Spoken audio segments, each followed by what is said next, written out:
Muito bem. A partir da equação que foi apresentada na última parte da nossa videoaula, né, nós temos então que a densidade de corrente elétrica resultante, né, temos aqui a corrente catódica e a corrente anódica, e temos aqui o termo relativo sobre o potencial. Nós podemos agora fazer a seguinte análise. Se o sobrepotencial for zero, significa que o sistema está em equilíbrio e a corrente, então, resultante é zero, ou seja, a densidade de corrente anódica é igual à densidade de corrente catódica, certo? Essas duas densidades de corrente, catódica e anódica, são iguais e são iguais a um valor que nós vamos chamar agora de densidade de corrente de intercâmbio ou de troca. Interprete essa densidade de corrente como aquela corrente que está passando na interface eletroquímica, mas que não está produzindo uma corrente resultante não nula, certo? Então, existe uma corrente que está passando devido à reação de oxidação e uma devido à reação de redução. Só que devido à velocidade desses dois processos serem iguais, a corrente resultante é zero. Mas existe uma corrente no sentido anódico, catódico, que vai ser igual ao que nós vamos denominar de densidade de corrente de troca ou de intercâmbio. Logo, se nós igualarmos isso a zero, essa expressão a zero, esse fator todo aqui será igual a esse outro aqui, certo? E nós chamaremos isso agora de I0, densidade de corrente de troca. Fazendo mais alguns arranjos algébricos, tá? Nós chegamos desmembrando aqui esses termos aqui nesse parêntese, desmembramos aqui o termo em relação a...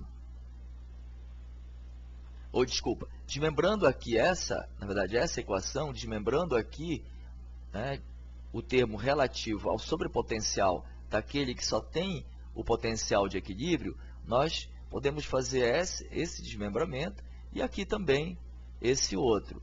Pela propriedade dos exponenciais, né, que vocês estão lembrados, o exponencial, por exemplo, da soma ou da diferença é igual ao produto dos exponenciais. Então, aqui vai ser o produto, né, do exponencial negativo desse fator aqui. E aqui vai ser, né, esse termo vai ser igual ao produto desse exponencial vezes esse exponencial aqui, que no caso é positivo.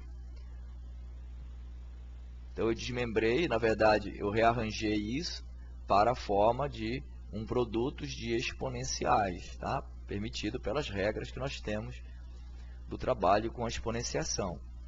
Muito bem, agora olhando para essa expressão aqui, e olhando para essa expressão aqui, nós vemos que elas são exatamente iguais à definição da corrente de troca, da densidade de corrente de troca, certo? Então, substituindo por esse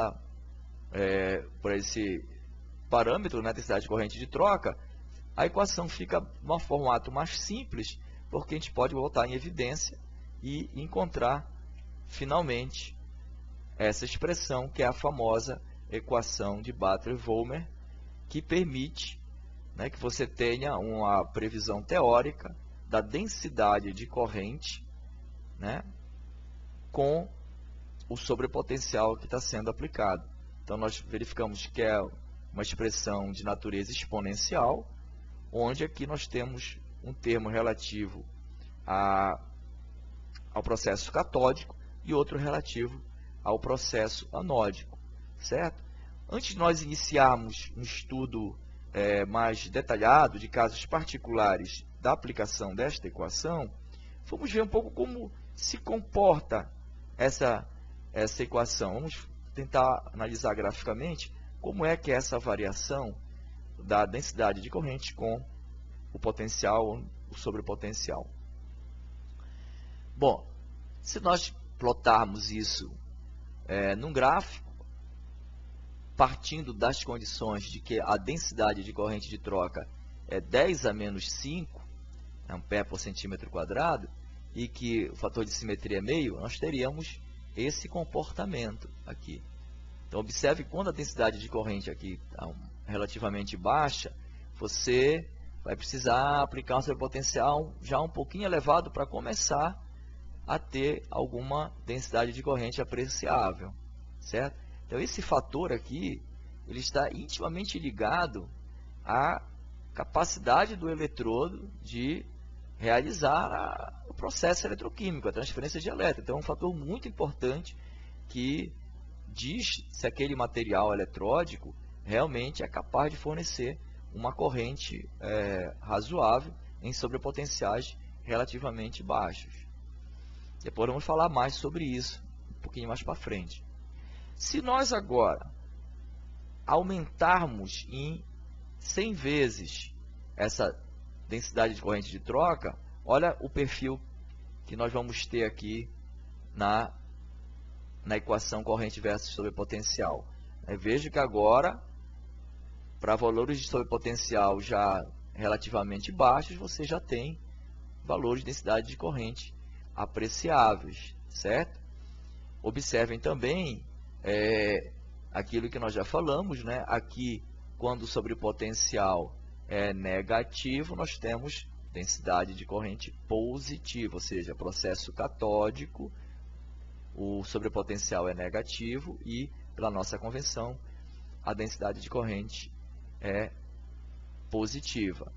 E no caso do processo anódico, você tem um sobrepotencial positivo e uma densidade de corrente negativa.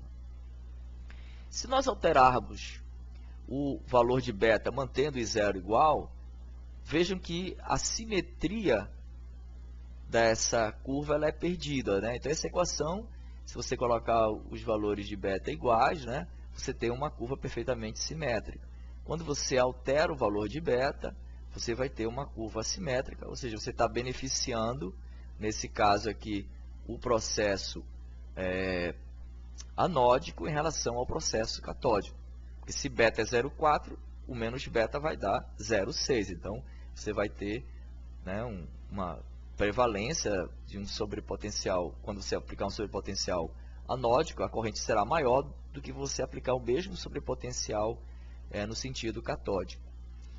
Se a densidade de corrente de troca for maior, nesse caso igual a 10 menos 3, e você manter o beta 0,4, a simetria também acontece, só que agora ela é menos pronunciada.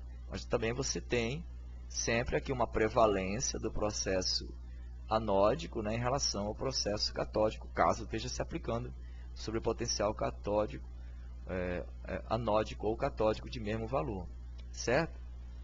Então, esses gráficos aqui nos permitem ter uma ideia de qual é, né, o perfil dessa curva exponencial, que é a famosa equação de Blatter-Wölmer. Agora nós vamos ver casos particulares da aplicação dessa equação. O primeiro caso são sistemas em condições próximas do equilíbrio, ou seja, sobrepotenciais bem pequenos, tá? Sobrepotenciais tendendo a zero. Então, se nós olharmos a equação de Blatter-Wölmer, tá? A faixa da equação que nós estamos aqui trabalhando seria essa aqui, sobrepotenciais bem pequenos. Observe que realmente, para sobrepotenciais baixos, a relação parece ser linear, né? A relação entre a corrente e o sobrepotencial parece ser linear. Então, nós poderíamos, na verdade, aproximar essa equação exponencial para uma equação linear. Qual é o método matemático? É fazer uma expansão em série do exponencial. Então, nós sabemos que é possível expandir um exponencial elevado a mais ou menos x. Se esse x for muito pequeno, você pode expandir ele nessa série de potências. Vamos usar apenas o primeiro e segundo termo. Então, vamos transformar esse exponencial nessa relação agora linear.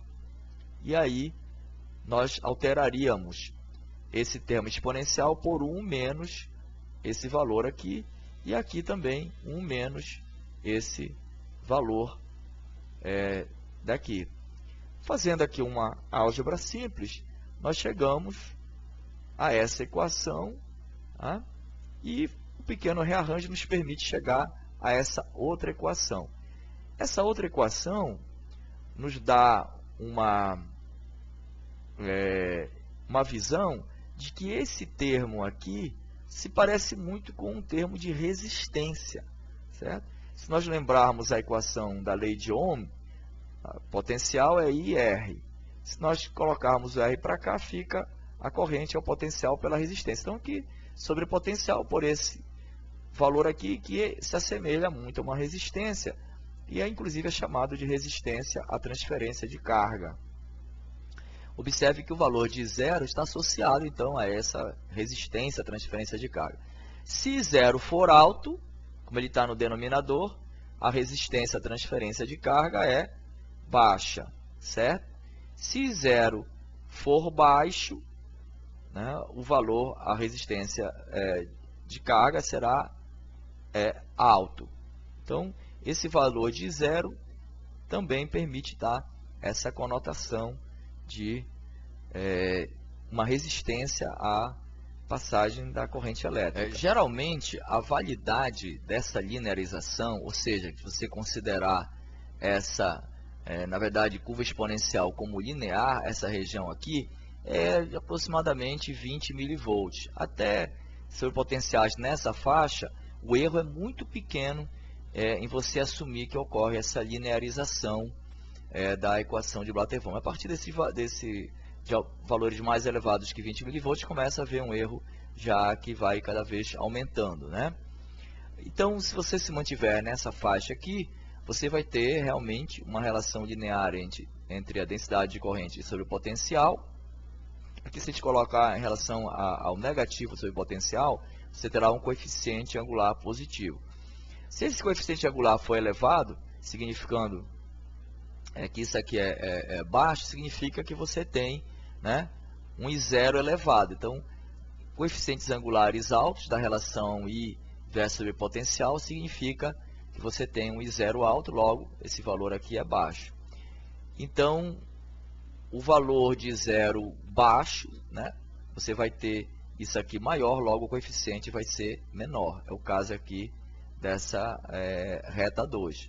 Então, eletrodos que tenham coeficiente angular baixo da relação linear entre I e sobre potencial é porque tem um valor de zero baixo. Aqueles que têm um valor do coeficiente angular maior, tem um I0 mais elevado.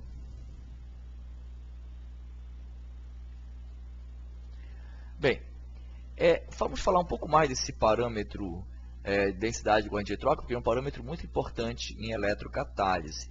Esse parâmetro ele depende realmente muito da natureza do eletrodo. Se você está fazendo uma bucha por um material que seja mais ativo eletroquimicamente, que produza uma corrente maior, você tem que realmente procurar um material que tenha um valor de zero maior, certo?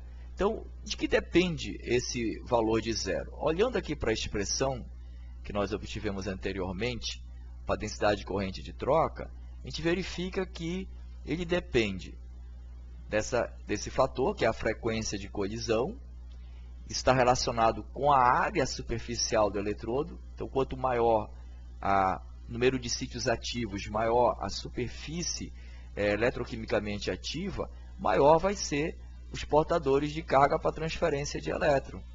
E aí a reação se processa mais rapidamente. O outro fator que está aqui associado é a energia livre de ativação química. Está relacionado à interação química da espécie reagente com o eletrodo. Então, isso depende, claro, fortemente da natureza do material do eletrodo. Isso também depende da forma, da geometria, da rugosidade do eletrodo, né? E isso aqui depende da natureza do eletrodo. O fator de potencial de equilíbrio, na verdade, depende desses dois outros fatores. Tá? Então, em suma, o I0 depende muito de fatores relacionados à textura da superfície e da natureza realmente do eletrodo. Vamos ver aqui, só para ter uma ideia mais concreta desses valores, uma tabela em que você tem para vários metais a densidade de corrente de troca para a reação de evolução de hidrogênio, né? Reação de eletrólise da água, produzindo hidrogênio no cátodo, em uma solução de ácido sulfúrico molar. Então, olha lá, materiais como paládio, platino e ródio têm um valor de zero relativamente elevado. Então, já podem começar aí a fazer essas associações. Valores na faixa aqui de 1 mA de densidade de corrente de troca são valores bem elevados. Em termos de eletrocatálise, são valores bastante elevados. O níquel ainda é um bom catalisador para a reação de evolução de hidrogênio, tanto que na prática comercial ele é bastante utilizado. O ouro também é razoável, mas o ouro é muito mais caro que o níquel.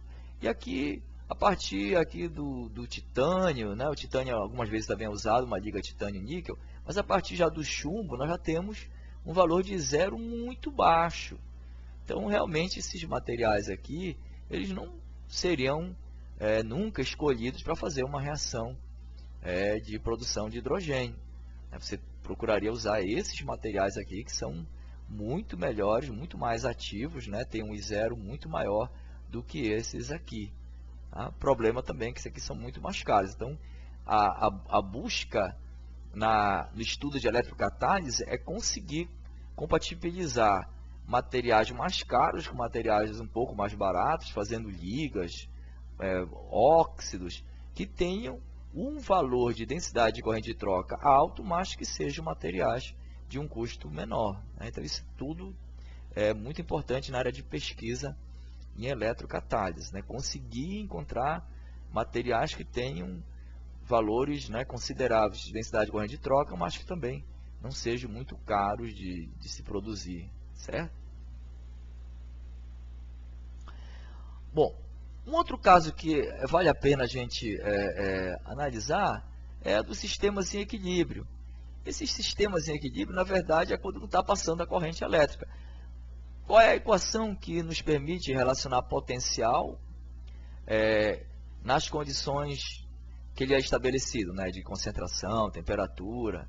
É a equação de Nernst. Então, se a equação de Blatter-Volmer é uma equação válida, ela deve, no caso da situação do equilíbrio, quando o seu potencial é zero, ela deve levar à equação de Nernst. Vamos ver se isso acontece.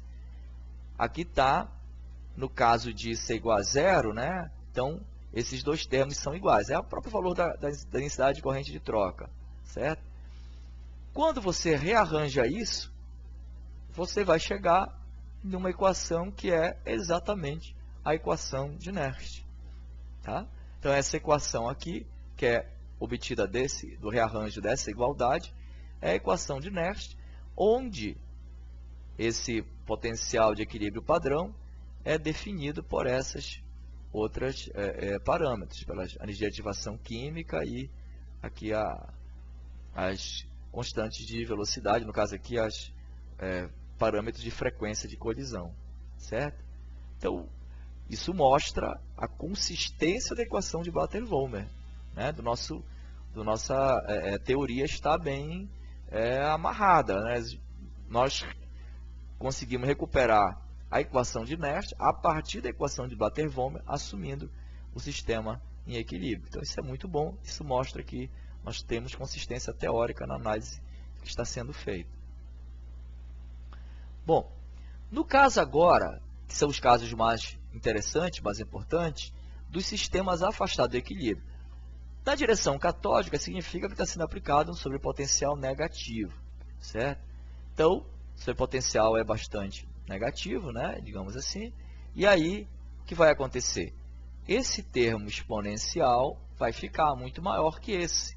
Na equação de Blatter-Volmer, significa que esse termo vai tender a zero, certo? Enquanto esse termo aqui já que o subpotencial é negativo, negativo com negativo daqui dá positivo, esse termo vai subir e esse termo vai diminuir. Então esse termo vai ficar tendendo a zero. Então nós podemos apenas considerar esse termo aqui no caso de sistemas afastados do equilíbrio na direção catódica. É possível fazer uma mudança nessa equação aplicando o logaritmo de um lado e do outro, certo? Se eu aplicar o logaritmo de um lado e do outro, nós chegamos a essa expressão. Certo? Basta você logaritmar aqui e aqui, e você chega nessa expressão que ela tem a forma de uma equação de reta, de uma relação linear, né, do tipo, né, n igual a a menos b log natural de i.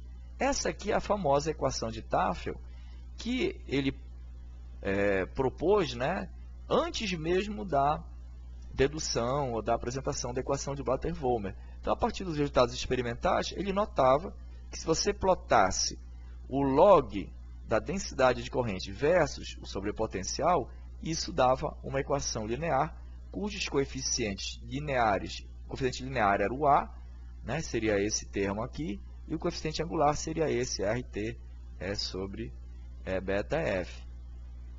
Então, plotando, né, essa equação aqui, sobre potencial versus o log, aqui eu vou plotar o menos para dar uma reta com um coeficiente angular positivo.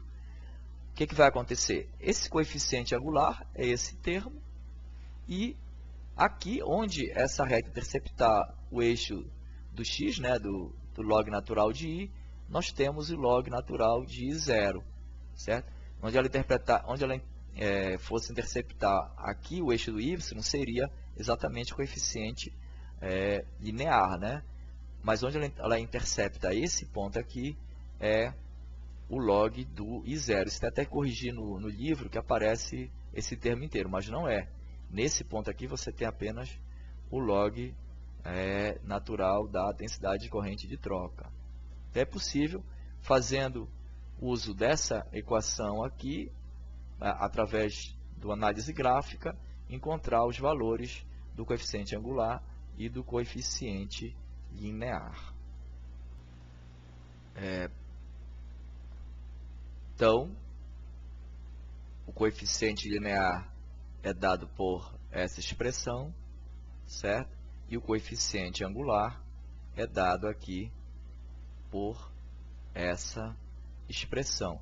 É possível que do coeficiente angular você tire o valor de beta, ou verifique se o valor de beta que você está assumindo, por exemplo, o meio, se ele bate com aquele valor experimental obtido do coeficiente angular. Normalmente, o que se faz é, através do coeficiente angular, certo? Sabendo se é RTF, você obtém beta. E aí, a partir da obtenção de beta e do coeficiente linear, você obtém o valor de zero. Então, nessa maneira de plotar sobre potencial vezes log da corrente, você obtém os parâmetros beta e zero. Ou você pode, na verdade, assumir a priori um valor de beta, certo? E verificar se ele bate com os valores experimentais que foram obtidos. No caso do sistema afastado na direção anódica, aí você vai ter uma situação em que o sobrepotencial é positivo, bastante positivo. E aí, o termo que vai ser maior da equação de Blatter-Volmer é esse termo aqui, certo? Esse termo vai se tornar maior que esse, no caso do sobrepotencial ser positivo, porque aqui você vai ter uma exponencial negativa crescente, isso aqui vai tender a zero.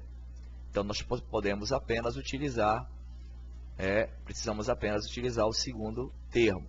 E aí, fazendo uma análise semelhante à análise anterior, é possível logaritmar essa expressão e obter também uma equação de uma reta de Tafel, certo?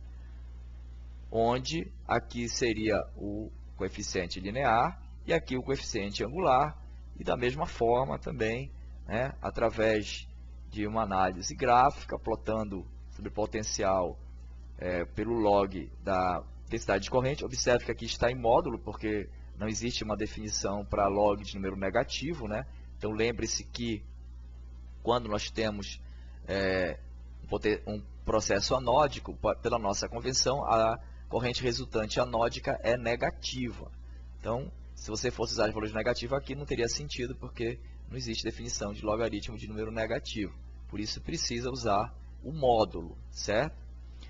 E aí, usando esse módulo, você pode plotar perfeitamente esse gráfico, e o coeficiente angular permitirá o cálculo, por exemplo, do beta. Usando o beta obtido do coeficiente angular, você, através do coeficiente linear, é possível, então, obter o valor de zero, certo? Semelhante ao que foi feito no caso do sistema afastado na direção catódica. Então, basta apenas que você tenha cuidado na análise de algum problema. Se você tem um seu potencial positivo, você vai usar essas expressões para calcular o coeficiente angular e o coeficiente linear. E no caso de você ter um seu potencial negativo, seria a situação anterior para o cálculo desses coeficientes. Bom, essas considerações finais, vamos olhar aqui a equação mais genérica para a cinética dos processos eletródicos. A equação de Blatter-Volmer, que nós deduzimos anteriormente, foi para a transferência de um elétron, ou seja, para um processo eletródico que ocorre apenas em uma única etapa, com a transferência de um elétron.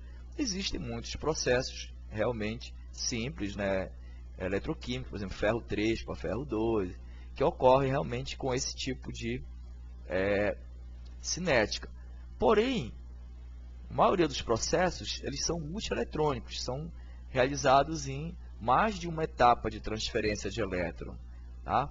Neste caso, a equação cinética entre a densidade de corrente sobre o potencial também tem essa forma exponencial muito semelhante à equação de Blatter-Volmer. Porém, o coeficiente de simetria ele é substituído agora por outros coeficientes, que é os coeficientes de transferência. E você vai ter um coeficiente de transferência catódico e um coeficiente de transferência anódico. Neste caso, não vale aquela relação de beta ser para o coeficiente para o lado catódico C beta e para o lado anódico C1 menos beta. Não. Não é necessário que a soma desses coeficientes seja igual a 1, certo? Para processos multieletrônicos, pode ser 1,5, 1,2, 0,7, tá? Então, esses valores desses coeficientes são independentes, eles não precisam somar 1, como é o caso da transferência de apenas um elétron, onde a gente usa o fator de simetria, que realmente eles têm que ser 1, né? Se um é 0,4, outro é 0,6, se um é 0,3, outro é 0,7, e assim por diante. Tá? É lógico que esses coeficientes são determinados experimentalmente. Quando você faz as curvas de polarização, aí se você estiver afastado na direção catódica, também usa aquele método gráfico da equação de Tafel, e através dos coeficientes angular e linear você pode calcular esse coeficiente aqui, tá? Transferência catódico, ou no caso, se for afastado no sentido anódico, coeficiente de transferência anódico, certo? Quando o processo é de apenas uma etapa, processo simples de transferência de um elétron, evidentemente que esses parâmetros são iguais a beta e 1 menos beta. Tá? Agora, quando o processo é multieletrônico, são transferências de mais de um elétron em etapas sucessivas, aí você teria que investigar para saber qual é a etapa determinante, aí é bastante mais complexo. Você, na verdade, teria esses coeficientes aqui que teriam que ser determinados experimentalmente. Ok? Bom, então com isso nós encerramos o nosso capítulo sobre cinética eletroquímica, ok?